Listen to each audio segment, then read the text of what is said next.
సంవత్సరాల తరబడి ఎన్ని మందులు వాడినా మీ మోకాల నొప్పులు తగ్గట్లేదా? ప్రాణ పెయిన్ క్లినిక్ లో అత్యాధునిక చికిత్స.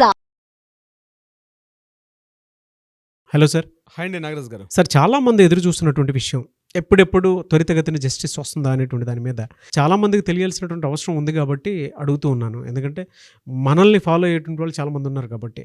సో ఈ రోజు వరకు ఉన్నటువంటి అప్డేట్స్ ప్రకారం ఏం జరిగింది? నాగరాజ్ గారు, సుప్రీంకోర్టు సుమోటుగా ఏదైతే ఈ ఆర్జికర్ మెడికల్ కాలేజ్ సంబంధించి కేసుని తీసుకోవడం జరిగిందో అందులో ట్రయల్స్లో భాగంగా ఈరోజు జస్టిస్ వైవి చంద్రచూడ్ గారి ఆధ్వర్యంలో ఒక చిన్న డిస్కషన్ కూడా జరిగింది, కొంత విచారణ కూడా చేయడం జరిగింది. అయితే నేను ముందుగా చెప్పేది ఒక విషయాన్ని తెలుసుకోవాలి ఏంటంటే, మనం అనుకున్నంత ఫాస్ట్గా ఉండదండి కోర్టులో న్యాయాలు. అంటే మనకు అనిపిస్తుంది అతనే కనిపిస్తున్నాడు కదా దోషి, తొందరగా అతను తీసుకెళ్లి ఉరిశిక్ష వేసేస్తే బాగుంటుంది అనుకొని ఒక సామాన్యుడిగా మనం కూడా భావిస్తాం. కానీ లీగల్ ప్రొసీడింగ్స్ కొన్ని ఉంటాయి. ఆ లీగల్ ప్రొసీడింగ్స్ లేకుండా మనం తొందరగా త్వరితపాటు నిర్ణయం తీసుకోవడం అన్నది కుదరదు. ఎందుకంటే ప్రత్యేకించి ఈ కేసుకు సంబంధించిన విషయానికి వచ్చినట్టయితే మనం ఆల్రెడీ సిబిఐ వాళ్ళు ఒక సీల్డ్ కవర్లో ఒక రిపోర్ట్ సబ్మిట్ చేశారు మొన్న లాస్ట్ టైం విచారణలో. సో ఆ సీల్డ్ కవర్ని కంప్లీట్గా చదివే కార్యక్రమం ఉంటుంది. దాంట్లో ఏమైనా కొత్త డౌట్స్ వస్తే దాని గురించి కూడా న్యాయమూర్తులు అక్కడ లాయర్స్తో డిస్కషన్ చేస్తారు. చేసిన తర్వాత వాళ్ళకి ఇంకేమైనా కొత్త ఇన్ఫర్మేషన్ వస్తుంది, దాని మీద కూడా ఒక క్లారిటీ తీసుకుంటారు. ఫైనల్ దీనికి ఒక ఇన్ఫర్మేషన్ చెప్తారు. అయితే ఈ కేసుకు సంబంధించి నేను ఒక క్లియర్గా ఇన్ఫర్మేషన్ చెప్తాను. ఒకటి సుప్రీంకోర్టులో సుమోటో తీసుకొని ఒక కేసు సుప్రీంకోర్టులో ఉంది, మరొకటి సిబిఐ కోర్టు సెల్డా కోర్టులో ఒక న్యూస్ జరుగుతుంది. ఎట్ ద సేమ్ టైం హైకోర్టులో మరొక ఇష్యూ జరుగుతుంది. అంటే ఈ కేసు మీద సంబంధించి సిబిఐ కోర్టులో ఉంది, హైకోర్టులో ఉంది, అట్ ద సేమ్ టైం సుప్రీంకోర్టులో ఉంది. సుప్రీంకోర్టులో ఉన్నటువంటి విషయం ఎక్కడ ఉంది? అది కేవలం ఒక సుమోటోగా తీసుకున్నటువంటి టోటల్ ఓవరాల్ ఇష్యూ మీద జరుగుతున్నటువంటి కేసు సంబంధించి సుప్రీంకోర్టు అవుతుంది. అట్ ద సేమ్ టైం హైకోర్టులకు ఇష్యూ అవుతుంది. ఈయన సందీప్ ఘోష్ యొక్క ఆర్థిక అవకతవకలైతేనేమి, సంజయ్ రాయ్ చేసినటువంటి ఆ ఇన్సిడెంట్లో సంజయ్ రాయ్ పార్టిసిపేట్ చేశాడా లేదన్న విషయం మీద ఇక్కడ కూడా హైకోర్టులో కూడా ఇష్యూ అవుతుంది. At the same CBI court ఉంది, సెల్డా కోర్టులో కూడా ఇతను చేసిన ఆర్థిక అవకతవకలు కానీ ఇవన్నీ కూడా సిబిఐ వాళ్ళు ఇక్కడ కూడా సబ్మిట్ చేయాల్సి వస్తుంది. అంటే ఈ ఇష్యూ 3 కోర్టుల మీద నడుస్తుంది. సో 3 కోర్టులకు కూడా ఇన్ఫర్మేషన్ వాళ్ళు చేయాల్సిన సంబంధించి వస్తుంది. ఈరోజు సిబిఐ కోర్టులో కూడా ఇంటరాగేషన్ జరిగింది. ఎట్ ద సేమ్ టైం సుప్రీంకోర్టులో కూడా జరిగింది దీనికి సంబంధించి. సో మన వ్యూయర్స్కి తెలియాల్సిన విషయం అనమాట. సో ఇప్పుడు నేను మనం చెప్పినటువంటి డెత్ పెనాల్టీ అనేది బహుశా హైకోర్టు ఇచ్చే అవకాశం ఉంటుంది. సుప్రీంకోర్టు ఇస్తుందా, దీని మీద మళ్ళీ సుప్రీంకోర్టు డిస్కషన్స్ అవుతాయి అనేది లేటర్ విల్ డిస్కస్. బట్ నేను అనుకోవడం ఏంటంటే, నిన్న మనం మాట్లాడిన విషయం అంతా కూడా డెత్ పెనాల్టీ ఇష్యూ ఎక్కడ వచ్చింది? హైకోర్టులో డిస్కషన్ జరిగిందంటే సిబిఐ వాళ్ళు ఏదైతే రిపోర్ట్ సబ్మిట్ చేశారో దానికి సంబంధించి సందీప్ ఘోష్ పూర్తిగా ఆర్థిక అవకతవకలను పాల్పడమే కాదు, అతను కేవలం ఆర్థిక నేరారోపణలే కాదు, ఈ కేసుకు సంబంధించి కూడా కీలకంగా ఒక ప్రధాన నిందితుడిగా అభియోగించబడిన వ్యక్తిలో ఉన్న సాక్ష్యాధారాలు చూసి చెప్పడం జరిగింది. హైకోర్టు ఏదైతే చెప్పడం జరిగిందో ఈ కేసుకు సంబంధించి కొంత కన్ఫ్యూజ్గా ఉంది. సీల్డ్ కవర్ అంటే సిబిఐ వాళ్ళు సీల్డ్ కవర్ ఇక్కడ ఇచ్చారు, ఎట్ ద సేమ్ సుప్రీంకోర్టు కూడా హ్యాండ్ ఓవర్ చేశారు. సో రెండు దగ్గర కూడా సుప్రీంకోర్టు ప్రొసీడింగ్స్ అవుతున్నాయి. సుప్రీంకోర్టులో అవుతుంది, హైకోర్టులో అవుతుంది, సెల్డా కోర్టులో కూడా అవుతుంది. ఇది ఫస్ట్ మీ యొక్క డౌట్ నేను క్లారిఫై చేసే ప్రయత్నం చేస్తున్నాను. సో ఈ రోజు ఏం జరిగింది? సుప్రీంకోర్టులో దీనికి సంబంధించి సుమోటోగా తీసుకునే కేసు సంబంధించి కొన్ని డిస్కషన్స్ అయితే చేయడం జరిగింది. ముఖ్యంగా దీనికి సంబంధించి ఈరోజు మొత్తం ఏదైతే ఈ చర్చలు జరిగాయో దాని 4 పార్ట్స్గా డివైడ్ చేసే ప్రయత్నం చేస్తాను. మొట్టమొదటి పార్ట్ ఏంటంటే సిబిఐకి సుప్రీంకోర్టు ధర్మాసనానికి జరిగిన ఒక డిస్కషను. రెండవ డిస్కషను హైకోర్టు మన రాష్ట్ర ప్రభుత్వానికి at the same time chief justice వారికి రాష్ట్ర ప్రభుత్వానికి జరిగిన డిస్కషన్ ఒక పార్ట్గా చెప్పొచ్చు. మూడవది నిరసనకారులకి వాళ్ళకి సంబంధించిన డిస్కషను, సుప్రీంకోర్టు ఏం మాట్లాడింది. సో మూడు పాయింట్స్ అయినాయి. 4వ point NTF national task force సంబంధించి ఏ రకమైన చర్యలు తీసుకుంటుంటే సుప్రీంకోర్టు యొక్క గైడ్లైన్స్ ప్రకారం ఎన్టీఎఫ్ అనేది ఒకటి ఫామ్ అయింది. సో దీనికి సంబంధించి 4వ డిస్కషన్ జరిగింది. మొత్తం ఈరోజు జరిగిన డిస్కషన్స్ మనం 4 యాంగిల్స్ చూడాల్సి వస్తుంది. మొట్టమొదటి డిస్కషన్ నేను సిబిఐకి సంబంధించిన discussion, at the same time supreme court ధర్మాసనానికి అంటే వైవి చంద్రచూడ్ గారు మాట్లాడిన డిస్కషన్కి ఏం జరిగిందో నేను మీకు కొంత వివరించే ప్రయత్నం చేస్తాను. సిబిఐకి చంద్రచూడ్ గారికి అంటే సిబిఐ అడ్వకేట్ గారికి చంద్రచూడ్ గారికి వైవి చంద్రచూడ్ గారు ధర్మాసనంలో చంద్రచూడ్ గారికి at the same time CBI అడ్వకేట్కి మధ్య జరిగిన డిస్కషన్ ఏం చెప్పడం జరిగిందంటే, సిబిఐ వాళ్ళు అందజేసినటువంటి సీల్డ్ కవర్లో ఇన్ఫర్మేషన్ ఏదైతే ఉందో కొంతవరకు పురోగతి సాధించారు అని చెప్పకనే చెప్తున్నారు. మన చంద్రచూడ్ గారు ఒక మాట చెప్పారు. అయితే ఒక కీలకమైన ఒక క్వశ్చన్ రైజ్ చేశారు. ఆ డిస్కషన్ ఏంటంటే, ఫస్ట్ ఏం చేశారంటే, ఇక్కడ ఈ యొక్క రిపోర్ట్లో ఏదైతే ఉందో మీరు అందజేసిన సీల్డ్ కవర్ రిపోర్టు ప్రకారం అమ్మాయి చనిపోయిన సందర్భంలో ఎవరైతే అభయ చనిపోయిందో ఆ సమయంలో ఆమె కంటికి గుచ్చుకున్నటువంటి కళ్ళద్దాలు అంటే గ్లాసెస్ వల్ల ఆమెకి చాలా ప్రమాదం జరిగింది అని మీరు నోట్ రాశారు. Is it right are wrong అని అడిగారు. అవునండి, కన్ఫర్మేషనే, ఆమె వేసుకున్న స్పెట్స్ వల్ల ఆమెకి గాయాలు ఎక్కువగా జరిగాయని చెప్పారు. అయితే వెంటనే చంద్రచూడ్ గారు ప్రశ్న వేశారు, ఎవరైనా పడుకునేటప్పుడు స్పెట్స్ వేసి పడుకుంటారా అని క్వశ్చన్ రైజ్ చేశారు ఆయన. పడుకునేటప్పుడు స్పెట్స్ తీసి పక్కన పడుకుంటారు కదా, స్పెట్స్ వేసి పడుకోరు కదా. మరి మీరు ఈ యొక్క పాయింట్ని మీరు ఏ రకంగా చెప్తారో అని అడిగి లాయర్ గారిని అడగడం జరిగింది. అడిగినప్పుడు ఈయన ఏమన్నారంటే, బహుశా అమ్మాయి పడుకునేటప్పుడే తెలియకుండానే స్పెట్స్ పెట్టి పడుకుంటూ నిద్రపోయి ఉండొచ్చు. అటువంటి సందర్భంలో ఈ యొక్క సంఘటన జరిగింది కాబట్టి ఆ యొక్క గ్లాస్ బ్రేక్స్ ఉన్నాయని చెప్పారు.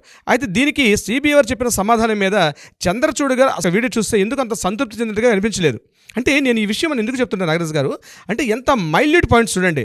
మనం జనరల్గా మాట్లాడుకుంటూ వెళ్తాం కానీ వెరీ మైల్యూట్ పాయింట్. అంటే నిద్రపోయేటప్పుడు స్పెట్స్ వేసి పడుకుంటామా, అది జనరల్గా ఎవరు చేయరు కదా.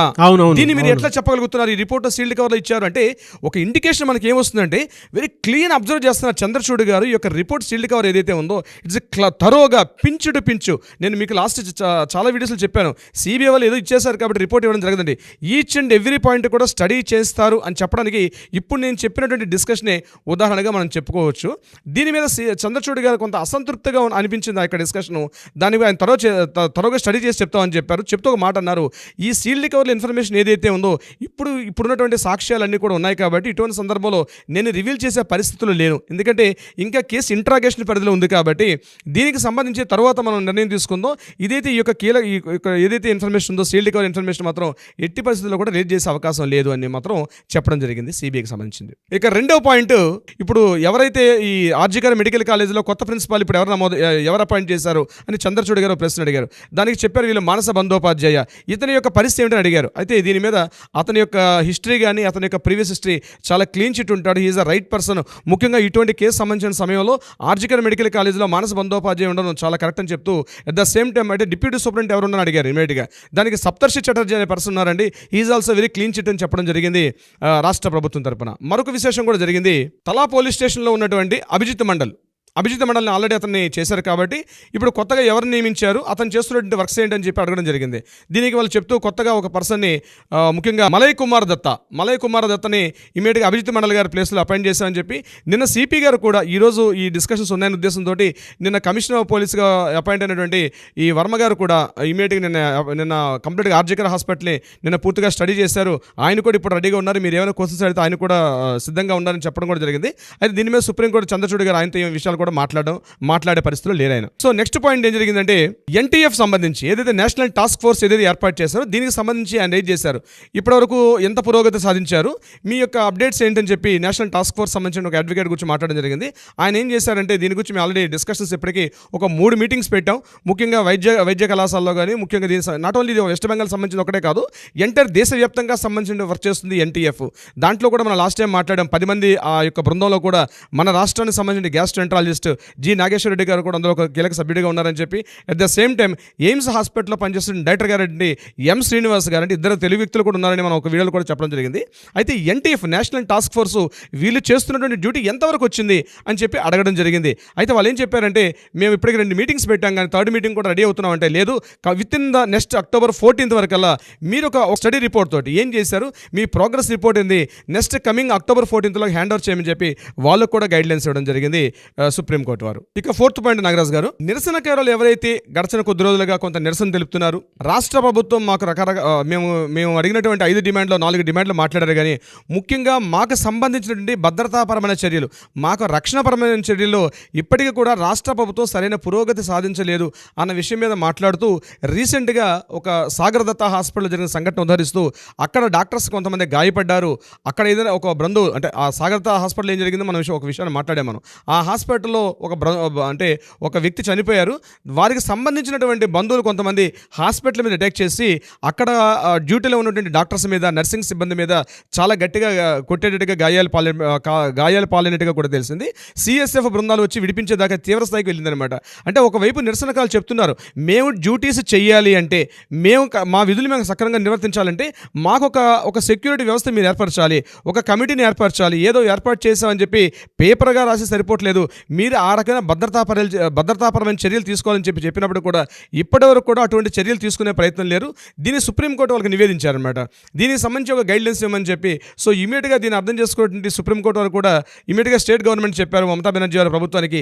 ఇమ్మీడియట్గా గడిచిన వాళ్ళు 42 రోజుల పాటు వాళ్ళు ఏకదాటిగా నిరసన చేశారు, శాంతియుతంగా చేశారు. కాబట్టి ఇమ్మీడియట్గా నెక్స్ట్ అక్టోబర్ 14th వీళ్ళు అడిగారు, మాకు టైం కావాలి. అక్టోబర్ 30th టైం అడిగితే అక్టోబర్ 30th టైం ఇచ్చేది లేదు. బిఫోర్ 14th అక్టోబర్ 14th దీనికి దీనికి సంబంధించినటువంటి ఒక కమిటీని వేయడం కానీ లేకపోతే మీరు ఏం తీసుకుంటున్నారో నెక్స్ట్ హీరింగ్స్ వచ్చేసరికల్లా కంప్లీట్గా ఇవ్వమని చెప్పడం కూడా జరిగింది. సో ఇది కూడా ఒక విజయంగా చెప్పుకోవచ్చు. సో మొత్తం డిస్కషన్ మనం 4 పారామీటర్స్లో ఆలోచించినప్పుడు ఈ ప్రధానంగా జరిగిన డిస్కషన్స్ అయితే ఇవి జరిగాయి. నెక్స్ట్ మళ్ళీ హీరింగ్స్ అక్టోబర్ 15కి ఏర్పాటు చేస్తామని చెప్పారు. ఇది సుప్రీంకోర్టులో జరిగినటువంటి ట్రయల్స్ వరకు మాత్రమే. అయితే ఈరోజు ఇదే సమయంలో మరొకటి కూడా జరిగింది. హైకోర్టులో కూడా ఇక్కడ డిస్కషన్స్ కూడా జరిగినాయి. ముఖ్యంగా దీని మీద సందీప్ ఘోష్ చేసినటువంటి ఆర్థిక అవకతవకలకు సంబంధించి అభిజిత్ మండల్ సంబంధించింది కూడా జరిగింది. అయితే ఒక విషయం చెప్పింది హైకోర్టు ఏం చెప్పారంటే ఈ యొక్క విచారణ పరిధిలో ఉన్నటువంటి సందర్భంలో ఎవరెవరైతే విచారణ ఎదుర్కొంటున్నారో వీళ్ళందరినీ కూడా ఇమ్మీడియట్గా సస్పెండ్ చేయండి అని రాష్ట్ర ప్రభుత్వానికి ఉత్తర్వులు ఇవ్వడం జరిగింది. రాష్ట్ర హైకోర్టు అయినటువంటి కలకత్తా హైకోర్టు ఒక దిశానిర్దేశం చేశారు. అంటే ఎవరైతే ఈ కేసుకు సంబంధించి ఈ ముఖ్యంగా ఆర్థిక అవకతవకలు కావచ్చు లేకపోతే రేప్ అండ్ మర్డర్ కేసు సంబంధించి ఎవరైతే అభియోగాలు ఎదుర్కొంటున్నారో వాళ్ళందరినీ ప్రెసిడెంట్ డ్యూటీస్ చేసుకోకుండా సస్పెండ్ చేయండి, అప్పుడే మనకి సాక్ష్యాధారాలు దొరికే అవకాశం ఉంటుందని చెప్పి హైకోర్టు కూడా ఉత్తర్వులు జారీ చేయడం జరిగింది దీనికి సంబంధించి. నాగరాజు గారు, ఏదేమైనా sir, we demand justice, we want justice. Anyways, thank you so much, Ravindra Nath garu. Thank you so much Nagaraju గారు.